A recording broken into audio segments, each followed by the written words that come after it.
Good evening, everyone, and welcome to the November 2025 Council Agenda Briefing. We acknowledge and pay our respects to the traditional custodians of this land, the Whadjuk people of the Noongar Nation, and their elders past and present. I would like to advise everyone that the video and audio of this meeting is being live streamed to YouTube. I request everyone to please turn off your mobile phones. I remind you that audio recording of the meeting proceedings and photography within the chamber is prohibited unless prior approval has been granted, and councillors and city officers are reminded to disclose any declarations of financial interests and interests affecting impartiality and are requested to activate their microphones when addressing the meeting. So, with that, we move to item 1, which is the declaration of opening. Welcome, everyone. I declare this meeting open at 1 minute past 6 p.m. Items for Council. Agenda items 2, 3, 6, 7, 8.1, 8.2, 9, 11, 13 and 14 will be dealt with at the ordinary council meeting to be held on 18 November 2025. That brings us to item 4, which is attendance. Item 4.1 is apologies. I've received apologies from Councillor Hayley Prendeville and understand that Councillor Howling will also be an apology tonight. I've also had a message from Councillor Russell saying that he's just stuck in traffic and will be running about 10 minutes late, so he'll be with us shortly. Item 4.2 is approved leaves of absence. Councillor Blake de Souza has an approved leave of absence for the period of 10 November 2025 to 19 November 2025 inclusive, and Councillor Bronwyn Moore has an approved leave of absence for the period of 10 November 2025 to 24 November 2025 inclusive. Item 5 is declarations of interest. Mayor Greg Milner, that's me. I've declared an impartiality interest in item 10.1.1 as I know a number of the nominees.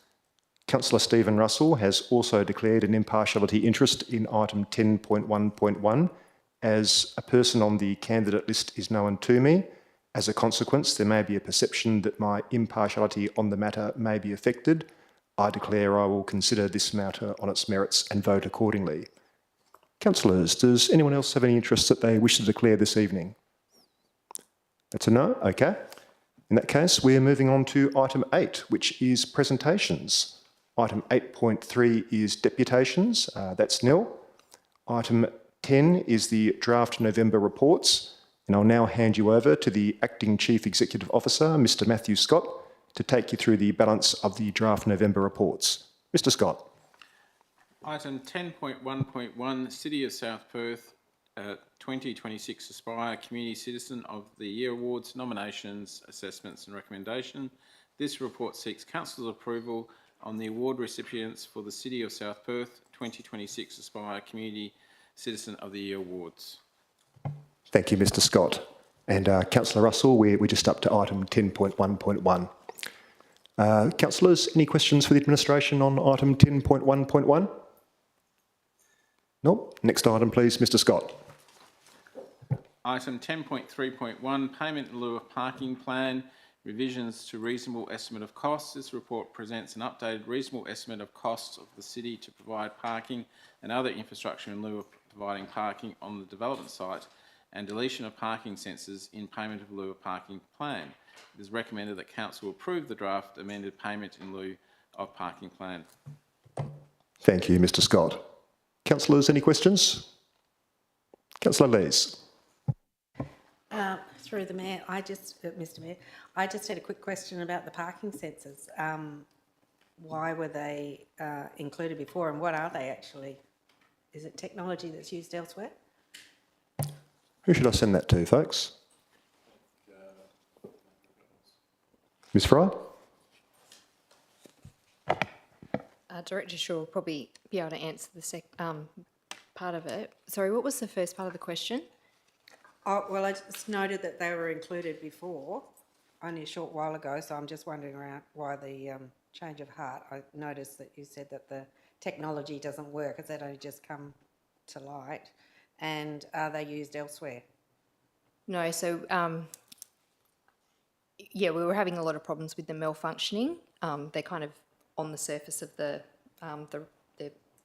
parking base. And if they were covered with leaves or anything like that, we couldn't get readings. So they were offline a lot. So that's why we've removed them altogether. But as to why they were included, I'm not quite sure. Ms Shaw? Thank you, through you, Mr Mayor. When the original infrastructure items were considered by council, there was internal discussion about what infrastructure may be suitable to monitor car parking. Those items were presented to council and council agreed to include the items that are currently in the plan. But for the reasons that have just been identified by the Manager of Governance, it's been recommended that the parking sensors be deleted. Okay. Thank you. Thank you, Ms Fry and Ms Shaw. Any other any other questions, councillors? Councillor Russell. Thank you, Mr Mayor. Sorry if I've missed it, but is there a schedule of review for this plan? Ms Shaw? Thank you, Mr Mayor. So the explanatory guidelines that are prepared by the Department of Planning, Lands and Heritage recommend that the review be undertaken at least every 2 years, but council can consider any amendments to the cost schedule at any point in time or to update the plan itself. The extent of modifications to the plan will determine whether or not it's required to be advertised or not. Thank you, Ms Shaw. Any further questions on this item, councillors?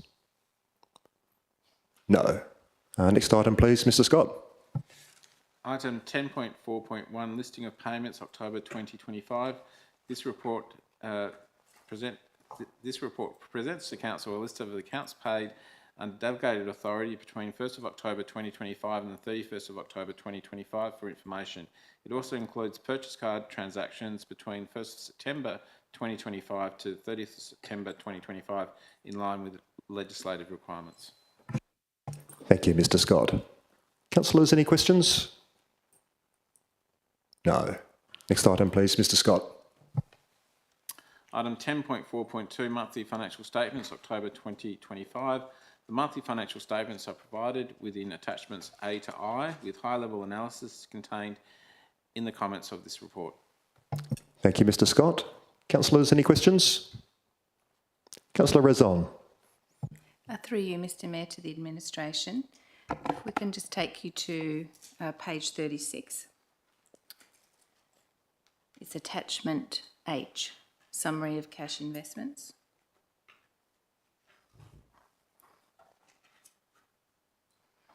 I've just got a question there about the interest variance for the municipal fund, the year-on-year variance, which I'm assuming that it's a result of lower cash investment levels. Looking at the graph that's at the bottom of page 36, where there's a cash investment level significant variance in the second month. I just, would appreciate any commentary around that, and if I've understood that correctly, as to why the 31 October 2025 municipal fund interest earned on investments is significantly less at the same year on year. Mr Lecoq, can I send that one in your direction? Through the Mayor, yes, there's a few factors that impacts on that. Is the funds available or allocated to municipal, and significantly in this instance, the interest rates that have gone down quite a bit. So if you look at the balance of the makeup of funds, we've got quite a bit of funds this year in reserve, whereas the balance of municipal funds is lower, and combined with the lower interest rates, that is driving the significant difference that you see there. A significant contributor to that factor is the fact that this year our collection of rates and payment of rates is on a slower cycle than the year before. Thank you, Mr Lecoq. Another question, Councillor Rezon? So thank you for that. If I'm understanding that correctly, then does that mean that the reserves amount under investment this year is higher than it was in the previous year? It's sitting at 54%. Has it been moved across from the municipal fund? If I'm understanding that correctly? Mr Lecoq? The reserve balance is higher than the year before. Thank you. Thank you, Mr Lecoq. Councillors, any further questions on this item? Yes, Councillor Razon. If we can, attachment I, statement of major debtor categories, and we might have just had this answer about the shorter cycle there. Again, just looking at the same point in time for the outstanding rates debtors, just to understand that variance, it's an 11.5% increase year on year. Just again, any commentary around that, but it may have already been what you touched on just before in the previous question. And just to confirm, that's page 38 of the attachments there, Councillor Razon? Yes, thank you, Mr Mayor, that's correct. Thank you. Mr Lecoq? Through the Mayor, yes, you're correct. That does have to do with the slower cycle of rates collections this financial year versus the year before.